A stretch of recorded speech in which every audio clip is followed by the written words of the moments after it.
Hello and welcome to today's webinar, How to Migrate to OpenShift 4 at Scale with Red Hat, Intel, and Portworx. Thanks so much for joining us on the webinar here. We've got a great event lined up for you today, a really educational event here. This is presented in partnership thanks to our friends at Portworx by Pure Storage, Red Hat, and Intel. Before we get started, there's a few things that you should know about the format of today's event. First off, I should mention my name is David Davis of AxialTech Media, and I'll be serving as the host and moderator. We always want these events to be educational, and we encourage your questions. They're in the questions pane of your audience console. Many of you have already said hello and good afternoon from across the United States and around the world. We love to see that. We love our audience here at AxialTech Media, but we also want your technical questions on the topic of the event today. We'll be doing a live Q&A session at the end of the event, and we need some questions. So keep those questions coming during the event. We even have a best question prize to help maybe further encourage some questions. I'll talk about that more here in just a moment. But first, I want to call your attention as well to the handouts tab. It's there that you'll find a link to get started with Portworx, get started with Red Hat, and to learn more about Intel. So make sure that you check out those resources here during the event. At the end of the webinar, I'll be announcing the winner of today's gift card. It's an Amazon $300 gift card. If you're watching this recorded on demand, of course, that drawing would have already occurred. The prize terms and conditions can be found there in the handouts tab. And then, as I mentioned, we also have our best question prize today. This is for a $50 Amazon gift card. Prize winners will be selected and contacted after the event, and you must meet the AxialTech Media prize policy. All right, so with that housekeeping information out of the way, it's now my pleasure to introduce you to today's expert presenters. Welcome to Matt Levan, Senior Solutions Engineer at Portworx, Matthew Miller, Chief Architect for North America Partner Ecosystem at Red Hat, and Sridhar Kayathi, Global Ecosystem Development Manager at Intel. Matthew, and Sridhar, it's great to have you on. Take it away. Hello, everybody. Thanks for listening to today's webinar. This is Sridhar Kayathi from Intel. I'm the Global Ecosystem Development Manager. Along with me, I have Matthew Miller, Chief Architect from North American Partner Ecosystem from Red Hat, Matt Levan, Senior Solution Engineer from Portworx.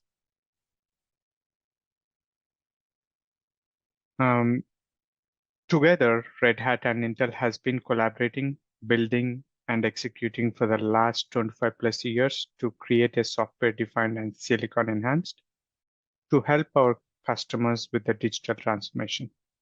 As you guys know, across edge to cloud, all the things from compute, network, storage, everything is software-defined.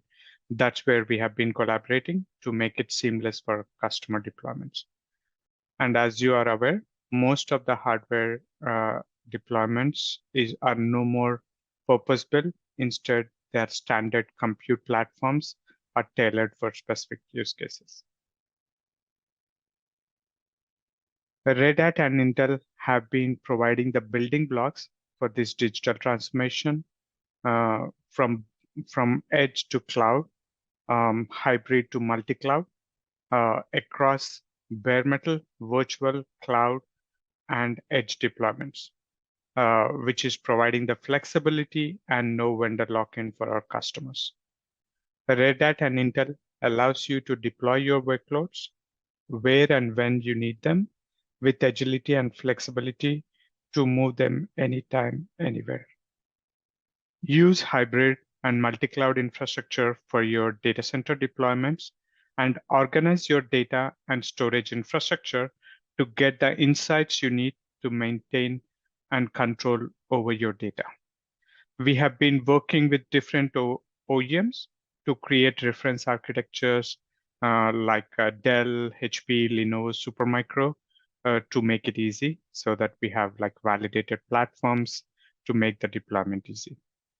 We are also working for, like, say, data scientists and application developers to increase their capabilities for building, training, and developing machine learning models, which are managed on the cloud platform or on hybrid platform.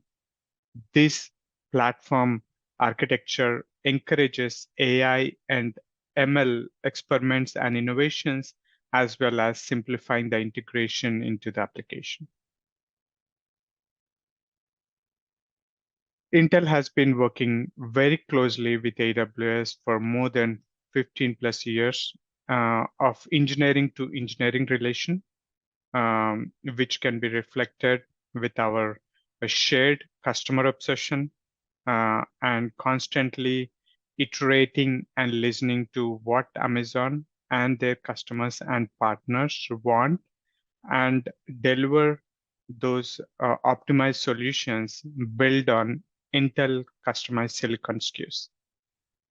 AWS and Intel has been developing a variety of specialized instances for memory intensive workloads like SAP HANA or high performance computing HPC workloads, big data workloads, AI, machine learning, IoT type of devices, edge devices to meet the needs of the organizations for today and also for the future.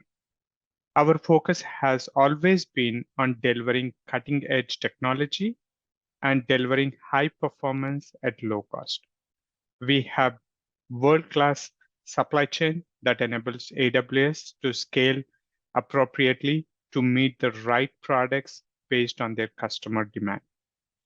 Some of the examples of the projects that we have been working with Amazon in last 15 plus years, like Habana Gaudi, like EC2 DL1 instances, which are based on Habana Gaudi, that uses 8 Gaudi accelerators and delivers up to 40% better price performance than current GPU offerings on EC2 instances for AI machine learning type of workloads.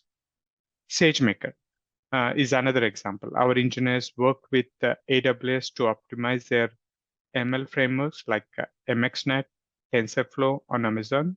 So when you use Amazon's ML services, you are going to get the maximum performance. We also work with different type of services like DeepLens or DeepRacer and different things which helps in machine learning as well as AI type of workloads for getting the best performance at the low cost. And as you can see here, Intel has the largest, I would say, instances offerings in the AWS. We have more than 275 different type of Intel instances. As you can see, different workloads have different needs. That's why we have been working with AWS to create this general purpose, compute optimized or memory optimized or accelerator or compute or storage optimized instances.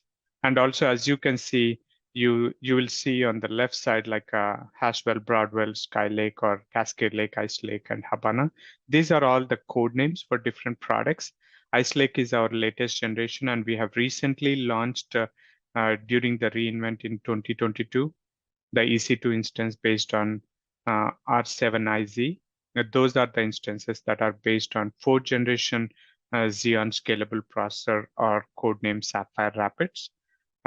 We have made the GA, and currently the R7IZ instances are in technical preview, and in coming months it's going to become GA also. As you can see, normally if you go to the latest generations, you always get the best performance for the low cost.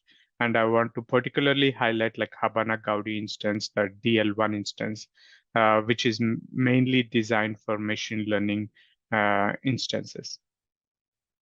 And also, I would like to highlight in this one, like how Intel, Red Hat with their OpenShift and with Portworx, their Kubernetes data platform, is helping the enterprises run the mission critical applications and meet their needs, like operate, scale, and secure their Kubernetes environment and applications like databases wherever they want to run with just a few clicks.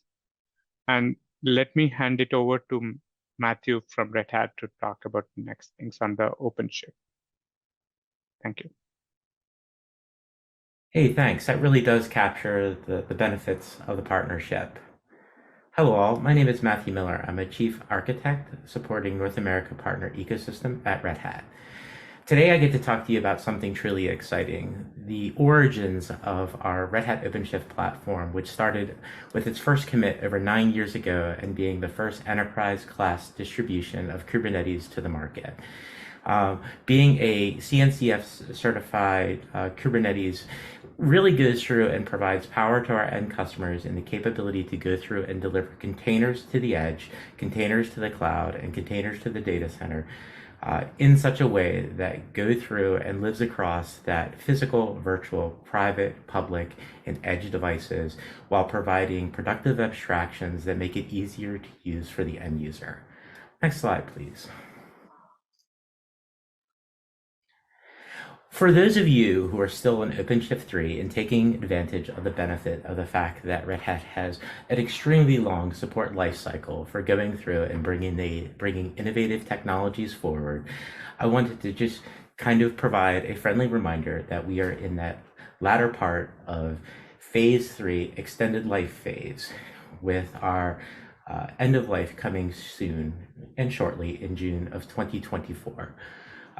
One of the parts that Red Hat really brings to open source is that capability to bring that supported based lifecycle and allows you to be able to upgrade at your own pace. But we want to make sure that with any upgrade that you're giving yourself enough time to be able to plan a successful migration and take advantage of all the new capabilities available in all the development work we've been doing to date. Next slide, please. So I'm often asked, why move to OpenShift Container Platform 4?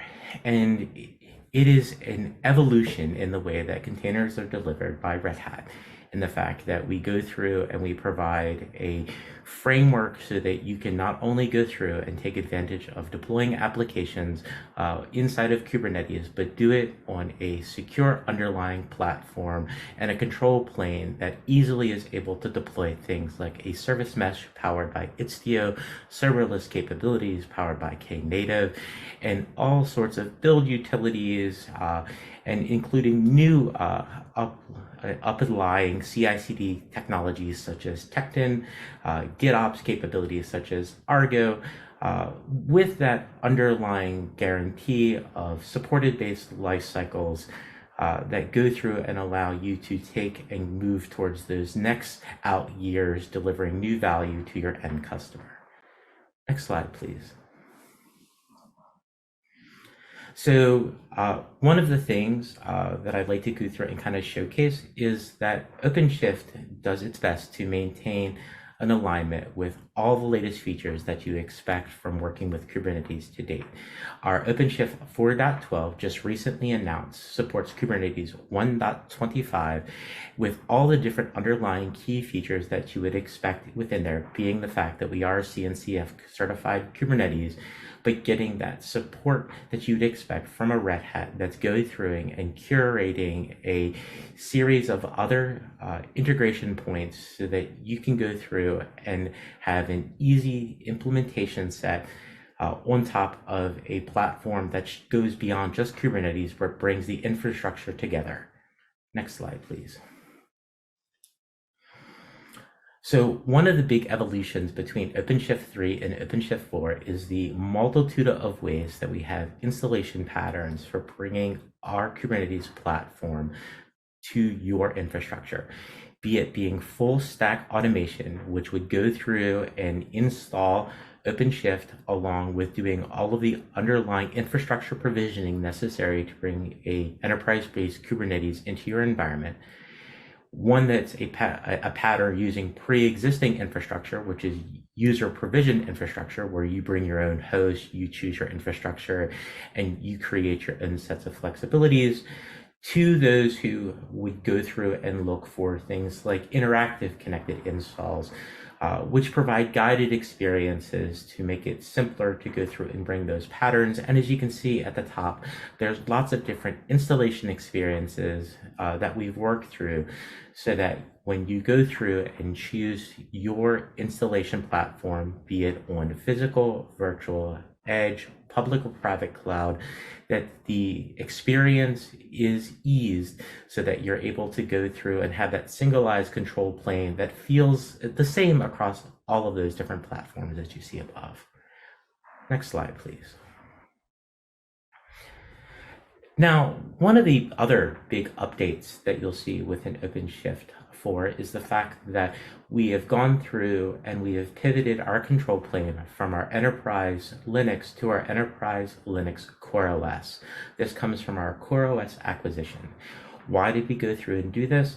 Well, you can think of it as providing you an immutable based operating system that gives you the capability to easily scale your environment so that it can go through and auto configure so that you can configure your operating system utilizing traditional Kubernetes abstractions that are inherently projected within the OpenShift control plane and console.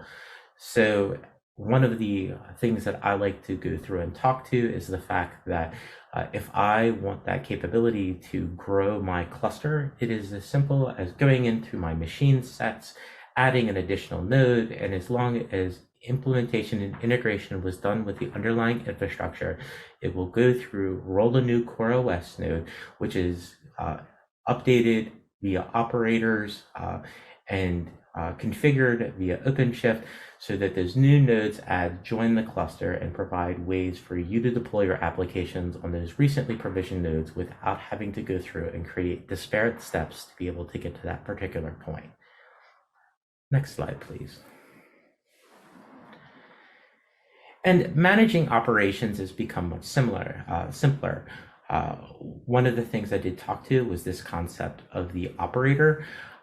In the Kubernetes world, we have that capability to have defined operations that go through and provide not only ways to bring new capabilities to the platform by providing a package and install mechanism, but a phased approach so that you can go through and handle basic installs, seamless upgrades, full application lifecycles, while also providing things like deep insights and full autopilot modes, which go through and allow for not only an installation of a existing piece of software that can live within your OpenShift platform, but be able to go through and handle all the upgrade requirements with the intrinsic details that you would go through and expect to bring that software release to release. Why are these types of things important? OpenShift goes through and strives to be able to provide not just that day one experience, but those day two experiences that can make Kubernetes challenging for those individuals that are just focused on the control plane by providing a simpler approach to be able to bring applications into the underlying part of the environment and allowing developers to go through and enable new capabilities quicker and easier, thus going through and be able to be more agile. Next slide, please. And one thing that you get within OpenShift 4 is not just the capability to go through and run containers, but you actually do have the capabilities to run containers and VMs. Why is this important? So one of the things that Red Hat focused on is we have customers that come to us with that desire to be able to modernize their applications, but they have a pattern that really doesn't make sense for them to completely rewrite that application at this particular moment in time, but they want to be able to get those cloud native features into that application while they're going through a much larger modernization process. So OpenShift virtualization powered by KubeVirt allows a virtual machine to be managed by the Kubernetes control plane and interact with the underlying part of the Kubernetes network, which means that you can go through and manage your virtual machines much like you manage applications within Kubernetes, thus giving yourself the capability to take legacy applications, which may not make sense to modernize at this time or have a life cycle that will need a rip and replace at a much later date, and then bring them into a modernized approach so that you can go through and take advantage of all those other new features that you've been working within. Additionally, one of the things that Red Hat has done is go through and adopt not just Linux containers, which is our underlying foundation, but going through and integrating with Windows-based containers. So we are no longer constrained by just utilizing .NET Core containers, but utilizing traditional Windows.NET frameworks on top of Microsoft Windows operating systems managed by an underlying OpenShift control plane. Next slide, please. And when you're going through, this can seem daunting, moving from an OpenShift 3 to a 4, seeing all the different exciting capabilities that are available to you. So one of the things that we did was to try to go through and meet our customers and partners where they are in their Kubernetes journey. For those customers that are looking for the trusted component of an operating system and want to be able to have a Kubernetes-based control plane, but benefit things like over-the-air updates, easy to configure networking, storage consolidation, and the capability to go through and have centralized authentication and authorization, we've created our Red Hat OpenShift Kubernetes engine. This provides the underlying control plane to be able to go through and bring your applications to life. If you need that capability to be able to go through and bring it that next step forward, this is where a lot of our other OpenShift customers in the OpenShift 3 world are today. What we've done is given you those things that you would expect, that CI/CD based pipelines, but we've expanded the capability of our builds, provided a complete supported service mesh, introduced serverless capabilities, and gone through and allowed you to be able to take advantage of things like GitOps and distributed tracing, all backed by our innovative promise of utilizing our trusted development model built specifically on open source. What does this mean? Our service mesh is managed by Istio, our serverless is managed by Knative, our GitOps is managed by Argo CD, and these things are integrated in such a way with a life cycle that you're able to benefit from all of that uplying innovation within the open source community, but have that trusted life cycle that we're going through and patching and securing those components so that you can go through and look at taking advantage of those long life cycles. Additionally, one of the things that's I'd like to go through and bring out is Red Hat has a multitude of application services. For those who don't know, we acquired a company called JBoss going all the way back to 2006, and that was the start of where we've gone through and transitioned from middleware to application services and doing things like full set integration. But those languages, those runtimes, that capability to have API management, our messaging frameworks, all of those things are available as add-on application services that you can go through and bring to the OpenShift platform. And we've added additional things like databases, cache, and the additional component of being able to run AI/ML. Lastly, we've definitely gone through and expanded our developer-based services by creating a custom developer CLI known as ODO, the capability to have a web-based IDE based on Eclipse, known as OpenShift Dev Spaces. And then for those that have their favorite IDE of choice sitting on their desktop, we've worked to go through and create those plugins necessary so that you can take your current development cycles and integrate it into OpenShift to make things easier to use. So if you think about it, you have that capability to manage the edge where you're doing node development with things like OpenShift Kubernetes Engine. You have your development control plane with our container platform. And for those that are looking to go through and manage fleets of OpenShift clusters, this is where we can go through and assist with complete multi-cluster management, tie in things like our cluster security, which comes from Red Hat StackRox acquisition, being able to go through and manage container images around the globe. We're doing this via our Red Hat Quay, which comes from our CoreOS acquisition.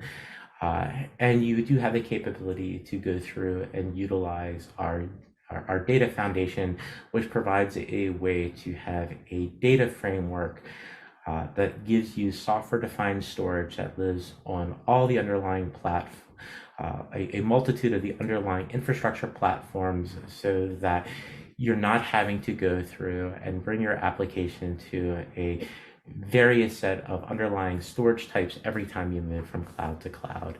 So you have that capability to have observability across your fleet of clusters, control policy and compliance, create things like declarative security across all of those different parts, giving you that capability to go from single cluster to many clusters, knowing that Red Hat's there to help you with your application journey. Next slide, please. Now, one of the things that's also changed from the time of going through and working with OpenShift, our first releases of OpenShift 3 based on Kubernetes, is that buying models have specifically changed. There are those that want that capability to be able to have that best of the OpenShift service, but want to be able to take advantage of things like on-demand utilization and pricing. So utilizing partnerships with companies like Amazon, Microsoft, IBM, we've created managed service offerings that go through and bring you the OpenShift control plane that's managed by our partners, and your focus area can just be that mainline part of the applications specifically within your environment.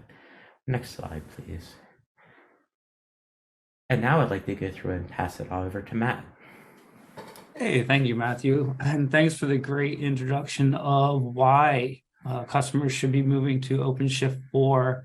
And to follow along behind the different deployment mechanisms that are available today, Portworx recently announced the Portworx fully managed backup. So this is a fully hosted control plane that allows for being able to back up and restore from any cloud to any infrastructure. So this is one of the foundations of being able to do migration that we'll talk about later. But what's important here is, it's based off the 3-2-1 compliance mechanism, right? You should have 3 copies of the data in 2 different locations, and one of those should be offsite. And one of those offsite locations could be an S3 bucket hosted on AWS or Azure, wherever you're hosting your objects. Another feature that we've recently added as part of that 3-2-1 compliance is being able to use object locking so that you can protect against ransomware.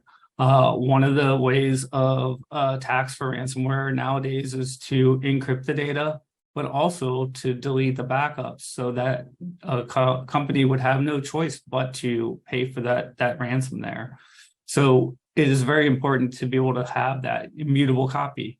Matthew talked about how CoreOS is immutable. That's one of those features that OpenShift with CoreOS really brings to the table. That's really important to think about today, and one of the reasons why OpenShift 4 is so important.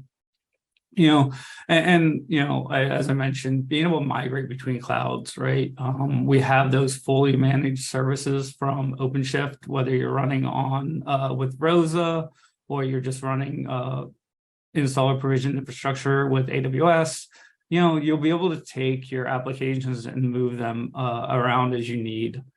So these are some of the capabilities that Portworx Backup brings. And something you should really think about is, you're starting to bring in production applications.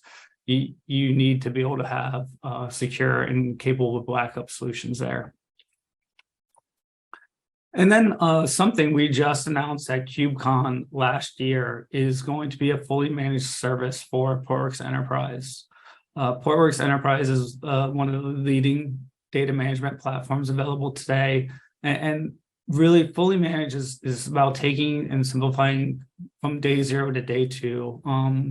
The operators that Red Hat provides does that today, and we take advantage of that here at Portworx. But then we also want to look at, we want to make installation easier. We want to make management easier. And part of that is the fully managed service. Now you'll have a single control plane, single pane of glass that you can look at and see your multiple clusters.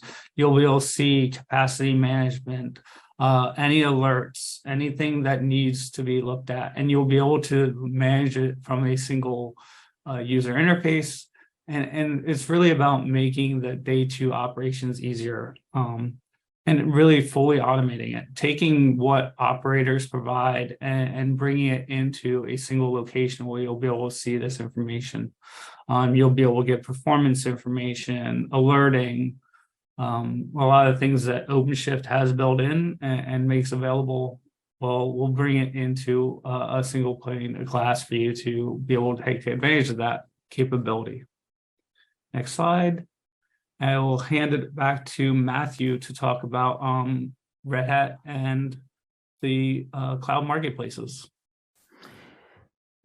Thank you, Matt. And it really is rather important to go through and kind of talk to that mechanic of being able to go through and have either the capability to utilize a design pattern by utilizing a Kubernetes operator to bring the Portworx capability forward, or moving towards that capability to utilize that on-demand based service. Because really today, a lot of those decisions are made specifically to going through and be able to make the environments most convenient for your developers and your administrators to bring those capabilities forward. And as following across that same theme, Red Hat has gone through and realized, and it's something that was brought on by our customers, that it's not just going through and solving the technology problems that we need to go through and be cognizant of, but it's that capability to go through and meet your budget where your spending specifically may be today, or where you may have gone through and applied commit spend. So based on that theme, Red Hat provides OpenShift outside of just the managed service capabilities. But if you're looking to have those underlying parts of our OpenShift Kubernetes Engine Container Platform, or Platform Plus, that would traditionally be self-managed subscriptions that you procure from Red Hat, you can get those utilizing your commit spend within the market spaces of those large-based cloud providers. And I believe, Matt, Portworx has a very similar thing, correct? Yeah, that's correct. We also see that customers are going to want to be able to spend where they're already at today. So with Portworx, we have Portworx Enterprise and Backup available either hourly or upfront from AWS and IBM Cloud marketplaces. We have Portworx Enterprise available on GCP, and we will have fully managed enterprise coming soon. As I mentioned, we just announced it last year at KubeCon, and it'll be coming early this year. We have, again, the fully managed Portworx is currently available on AWS Marketplace. And something I did not talk about is Portworx Backup Freemium.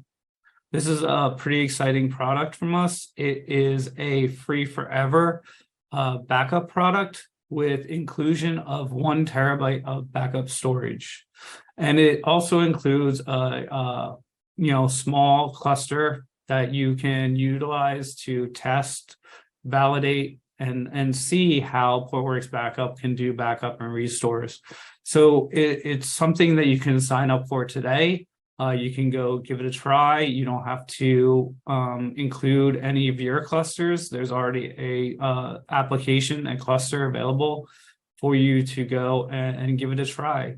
It's available from Portworx today. And Now back to Matthew for some best practices. Yeah, so I know today a lot of you have come who are OpenShift Base 3 customers looking to go to 4 and want to understand the mechanics of the best practices. So one of the things that we've gone through and done is utilizing the best of our Red Hat associates that are across a multitude of job titles. We've gone through and published those best practices specifically on GitHub that give you that capability, from planning to looking at health checks to doing pre-migration testing and so forth. Next slide, please. But the question often comes like, so what's next? How do I really get there? So, going to the next slide. One of the things that Red Hat has gone through and put together is a new set of tooling that we go through and call the Migration Toolkit for Containers. And what this does is provide you that capability to be able to bring your applications from one cluster to another. And that's not just of the same version, but like from a previous release, like an OpenShift 3, to a newer release, like an OpenShift 4, utilizing a various set of copy mechanisms to get that application where it is needed in your next part of your application journey. This goes from as things like direct-based migration utilizing underlying technologies such as rsync, to moving and switching the data. So if you have a independent data storage area for all of your applications that sit outside of your cluster, and you just really need to get that Kubernetes object copied from one cluster to another and shift the storage, we help with orchestration of that, to utilizing things like underlying cloud-based snapshots, to components like more complex migration sets where you don't have direct network connectivity, like Restic. Next slide, please. And just like everything that Red Hat does, we go through and we take that concept of the Migration Toolkit for Containers and we work and develop it within the upstream. And we're doing that today within the larger Conveyor project. And the stable release that is released by Red Hat, which we consider a downstream release, is our MTC. Next slide, please. So what does this look like? So if you can imagine, in a methodology where you're utilizing a direct migration, which is an rsync method on the underside, really what's occurring within here is you have that replication repository, which is encompassing copying those Kubernetes objects, and that tunnel from cluster to cluster to be able to move the data from one persistent volume to the next, including the images that would be necessary to go through and pivot the application. Next slide, please. For those applications that can support it and do have that capability to have a shared storage device like NFS specifically sitting in the middle, really the only thing you need to do is move that object and create that pivot of unattach and reattach. And the Migration Toolkit for Containers helps by going through and utilizing that same replication repository, performing the shift over, copying the Kubernetes objects, and doing the orchestration of the data movement from cluster to cluster. Next slide, please. This is very similar to what can be done if you are within that same cloud with cloud-based snapshots. Next slide, please. And then there's more complex implementations where you may not have that direct network connectivity, where something more complex where you're moving the data to a replication repository that's particularly sitting in the middle, to be able to perform that backup and restore can specifically happen. And this tooling just comes with the underlying part of an OpenShift base subscription. So you can go through and utilize this specifically today. Next slide, please. And one of the things that we do allow is that capability to not just do a specific set cutover, but for those large data volumes where you may be dealing with hundreds, thousands, tens of thousands or more sets of files. If the application specifically supports it, you'd be able to go through and do things like pre-stage those volumes as part of the cutover capabilities. This way, lowering the overall downtime to move your application from your previous environment to that newer environment. Next slide, please. And Matt, I understand that Portworx also has capabilities to go through and not only, cut over things via quick backup and restores, but integrate that with an overarching enterprise-based backup solution. Yeah, thanks, Matthew. So one of the things we at Portworx like to talk about is, we have been a leader in the GigaOM radar report for 3 years running. This is, we're very proud of this. We've been in the leading edge for Kubernetes data storage during that time, and going forward, we want to maintain that momentum and be able to give the capabilities to our customers and to Red Hat customers that they need. Part of that is going to be being able to move from, OpenShift 3 to OpenShift 4. And with Portworx Enterprise, part of the underlying feature set is the capability to use a migration. So if you're running Portworx Enterprise on your source and destination cluster, you can create a workflow to migrate both your Kubernetes objects and your persistent volumes from one cluster to another.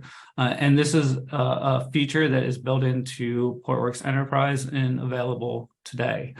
And then the other way we have is to use backup. So this is an example showing a self-hosted mechanism where you would have Portworx backup running on your source and your destination, but you would have a shared object storage or destination for your objects and persistent volumes.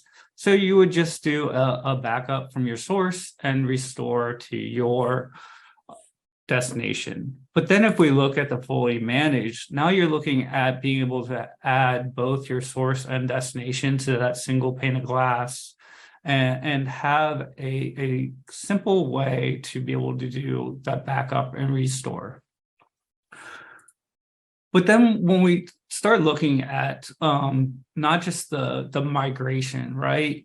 You're moving your production applications and you need to think about just beyond, I need to go from OpenShift 3 to 4. Well, now maybe I want to start looking at disaster recovery, data protection, capacity management, availability. With Portworx Enterprise, part of the underlying feature set was migration, but that's really all built upon disaster recovery. So with Portworx Enterprise, we give you the capability to do synchronous replication in a metro area, or even asynchronous if you're greater than 10 milliseconds. And the feature that we announced recently is near sync. So with synchronous, it's zero data loss for that replication, but with asynchronous, it's up to 15 minutes. With near sync, we're talking about having 24 seconds for that RPO, which is pretty impressive to be able to get that type of replication and RPO when you're going long distance. So that gives you a really good foundation when you start with the migration and now can take advantage of disaster recovery, availability, and optimization. There's a lot of features within Portworx Enterprise that have led to us being that leader in the GigaOM report. And again, PX Migrate delivers, a lot of different features here. You can migrate between different clusters. You can go from one to one. You can go one to many. And it's can be granular. You can just, migrate it the whole cluster. You can migrate it a namespace or just add a container. So you get a pretty good choices on what your capabilities you need and what you want there. And now Matthew is going to do a demo with MTC, so I will get that started for him.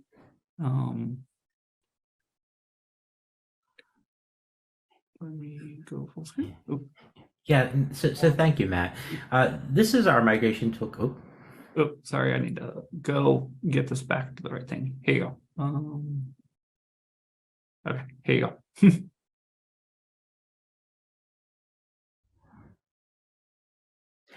So our migration toolkit for containers, as stated earlier, provides that capability to move cluster to cluster or to move storage within a cluster from namespace to namespace. Here you can see that we're in our operator hub, which is available to our console and provides pre-installed applications that you can bring forward. So we've searched for MTC, we've installed it, and then within there, we're going to go through and select it and make sure that the migration controller is available. So what the migration controller is going to do is provide us all the underlying feature sets that we specifically need to bring MTC forward, plus the UI. So once I connect to the user interface, it automatically configures the host cluster that the application is installed on. So just for the sake of ease, we're going to do a migration of data within the same cluster because it's rather quickly, and then we're going to do it via what's called a migration plan. So the first step will be to add that migration plan. We're going to give it a basic name. We're going to select the type of migration. So a full migration is what you'd expect, moving from one cluster to another. A state migration really goes through in the next field, is utilized in things like CI/CD, where you're really, just moving resources between namespaces in the same or different clusters, or the one that we're going to focus on today, which is that storage class conversion, which I may be moving from one underlying storage type to another within that same cluster. And I select the source cluster, which is the only one that I've pre-configured here. Within there, you'll be able to go through and see all the available applications. For here, it's the one called website. And I thank those who went through and set up this demo for me. That's available specifically on YouTube. And now it's searching all the different persistent volumes that are available. And right now we only have one volume, but this could be specifically many different volumes that could be utilized. And one of the things you'll see is this new capability to go through and target the storage class. And really you can select anything within here because it's going to use that underlying component of rsync to be able to go through and pivot it from one storage class to another. So let's go through and select that storage type.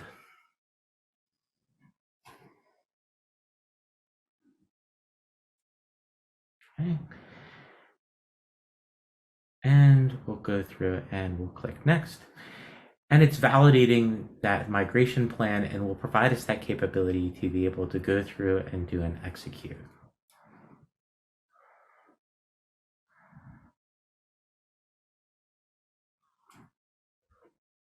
Now this will just take a few minutes, and you'll see within here I have a migration plan called demo, and now I have the capability to either stage the data if there's lots of specific data available within there, perform a cutover, and in the event that I've already gone through and cut over, I could have that capability to roll back. But for that ease and quick part, and since we do not have a lot of files, we'll just cut over the application.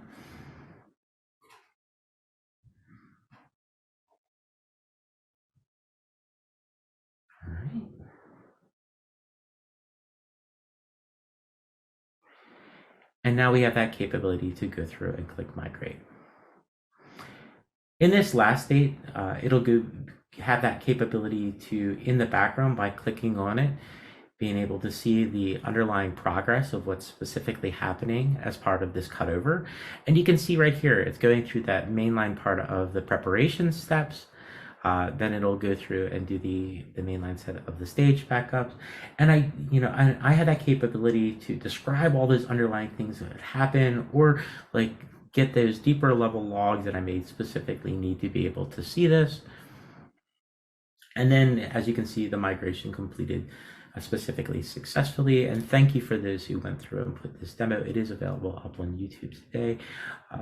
And Matt, I turn it over to you for the Portworx side of the demo. All right, thanks. I almost thought I was the one floundering around there trying to decide between stage or cutover. So here we're going to go through a demo with the Portworx backup. So in this demo, we're going to go through and log into a OCP3 cluster. And I'm going to increase the speed unless I forget again. So here again, logging into OCP3 to showcase that we have an application running that we will be migrating. So this is a 3.11 running Kubernetes 1.11. We will log into a OpenShift 4 cluster showing that it is running OCP4. This demo is obviously a bit old, and we will get it updated this year to a more modern version of OCP4. But so here we're just kind of doing the setup piece, and then we'll go in and show an app namespace 1 that's running. It has a deployment with 5 stateless pods running and 1 stateful pod running MariaDB. This has a single PVC running that is utilizing. And next we will go and validate it's a 10 gig volume, and that's provisioned using EBS. Again, this is provisioned. Both these clusters are provisioned on AWS using EBS. Here we'll show that there is no app namespace. So when we do the backup and the restore is going to create that namespace for us. So here we have Portworx backup, and we have OpenShift 3 and OpenShift 4 already registered for them. And we'll go into the OpenShift 3 cluster, select our app namespace 1. And here you'll see that we have all the resources. So we have the 2 deployments plus 2 services, and then the PVC and PV. We'll create a backup, calling it OpenShift, and give it a name for it. We'll give it a location, so S3 objects bucket, and we're going to back it up now.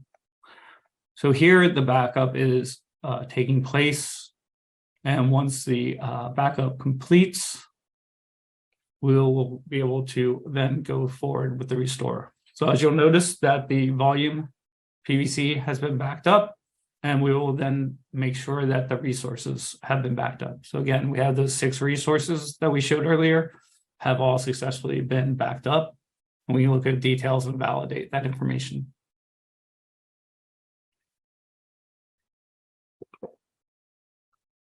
Now we're going to select restore. We're going to give it a name for the restore.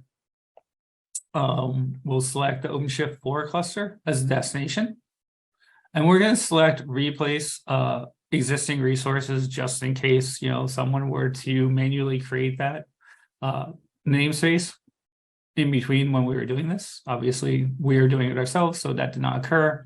So the first thing it's going to do is it's going to restore the volume, create the namespace, and then restore the resources. And we have successfully migrated from OpenShift 3 to OpenShift 4 using Portworx backup in a very simple solution here. So we'll be able to go in and check the resources. Again, we'll validate that we have a deployment with 5 stateless pods and then our MariaDB stateful pod.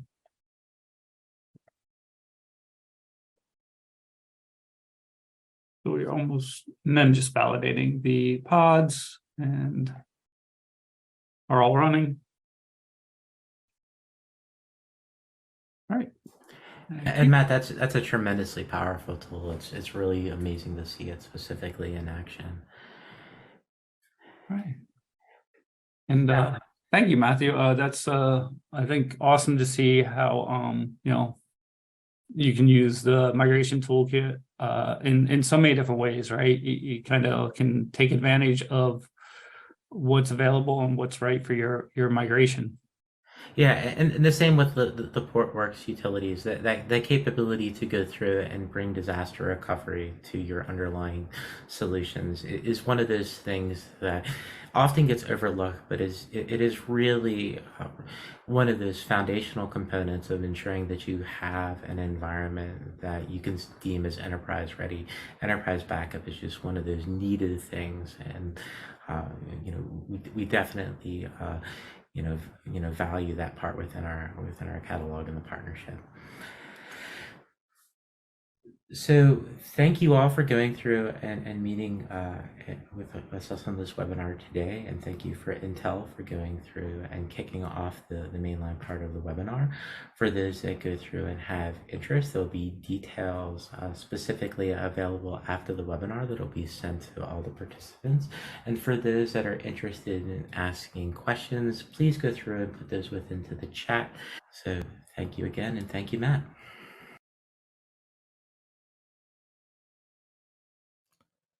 All right, excellent discussion, really cool demos. Thank you so much to all of our experts from Portworx, Red Hat, and Intel. I'm here now with our expert presenters. Let me go ahead and bring them back in here, and let's discuss a little bit more about this. We've got some great questions coming in from the audience. Matt and Sridhar, are you ready for some Q&A? Yep. Awesome. Sure. All right. Yeah, we've just got a few minutes left and we got a lot of questions. So let's see what we can do here. I'll start off with this first one from Brian, who says, we have a bunch of custom solutions. How are they handled in the migration? Do they have to be worked one at a time, or will they automatically migrate? Matt, you want to take that one? Yeah, there's a couple different ways that this can be handled. So I think with the migration toolkit, it's per namespace. So you would have to do a per namespace. Similar with Portworx Backup or Portworx Enterprise, you can do it by namespace or you can do it by labels. So if you do have your applications in a labeling situation, you can do it that way. As for the toolkit, I can't speak for Red Hat on that. I'm not fully up to speed on that, if that's a capability they can do based on labels or if it is just namespace based. Got it. Okay. Thank you. Let's see. Here's another interesting question. This one for you, Sridhar at Intel. They're asking which version of Red Hat OpenShift and RHEL supports Sapphire Rapids or 4th gen Xeon CPUs? Yeah, I think good question. Basically, it is supported from 8.6 from RHEL on a bare metal or any of the RHEL Red Hat deployments, and then from a OpenShift perspective, as long as you are using 4.11 or higher, then it's supported. Great. That's good to know. And then Matt, this one, I think they're wanting to know, what about migration when you only want to migrate a subset of resources or use a new namespace when migrating? Is that possible? Yeah. So it goes back to the capabilities of being able to, use labels. I think I was just checking the migration toolkit quickly, and you can do like similar things. You can exclude resources. You can do it based on namespaces. So you do have the capability to kind of customize what you are migrating, specific for going from OCP 3 to 4, using either Portworx Backup or the migration toolkit. So there's a lot of powerful tools available for you from both Red Hat and Portworx for this migration.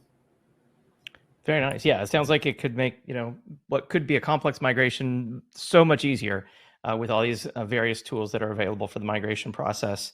Sridhar, what about they're wanting to know, is it possible to get access to support for the Sapphire Rapids or 4th gen Xeon CPUs over on AWS instances? Yep. Currently, it's offered as a preview. I'm going to put it in our chat, and maybe you can share it to the rest of the audience. Basically, in AWS, they can get already in the reInvent. AWS has announced the access to the Sapphire instances in the preview version, and they are going to GS in the coming months.